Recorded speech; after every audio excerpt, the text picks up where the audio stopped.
You clicked on this video because you want to know the best cheap car mods to get on your vehicle, and that is exactly what I'm going to tell you. Number 1, springs. Everybody thinks I'm dying of cancer. Boing, boing, boing, boing, boing, boing, boing, boing, boing. These are probably one of the most common ways to mod a car. Some say it's the best one to start with, and they're right. This is a very cheap car mod that anyone can do. And even if it does look cool, just make sure you don't lower it too much, because you will need to go through speed bumps. And I'm sure you don't want a small pebble wrecking the bumper of your car. And please don't cut your springs in half, because it's just not good for your car. If you don't know what type of suspension you want, or just don't know the differences, allow me to educate you. Stock springs. These are normally not adjustable, but does the job what it's supposed to do. Air suspension. This is what buses, coaches, and even some luxury cars use, because it's smooth and comfortable. However, it can be very noisy and extremely expensive.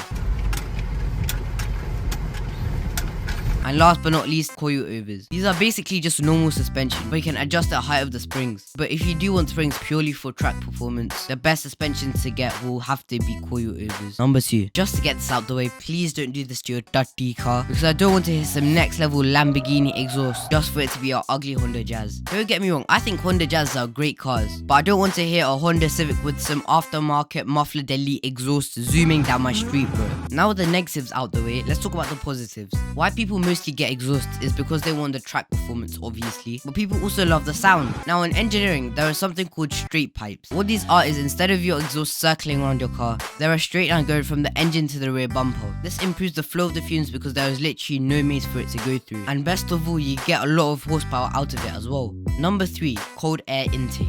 Now we're going into the depths of the engine bays now. The reason why people want cold air intakes are purely for performance purposes. These are a little bit spenny, but does the job. That's basically it. Another thing it does is bring cold air into the engine, which is literally in the name. Air intakes makes the engine have a better sound. It also increases the throttle response so you can have less of a delay when you're cutting corners. And believe it or not, it increases the life of your engine. Number 4, turbochargers. This is what people fiend over. The sounds that these little miniature things make excite petrol heads a little bit too much. This is literally like a cold air intake, but on steroids. The horsepower that this creates is absolutely phenomenal. Not only does this add horsepower and torque, but this also adds acceleration as well. I know I said budget friendly, but this really depends on how big your turbo is. But if you want a bigger boost, you have to upgrade literally every other component in your engine. So it's not too fun on the technical side, but a turbo is a turbo. But the real reason why people want turbos is because of that sweet turbo whistle.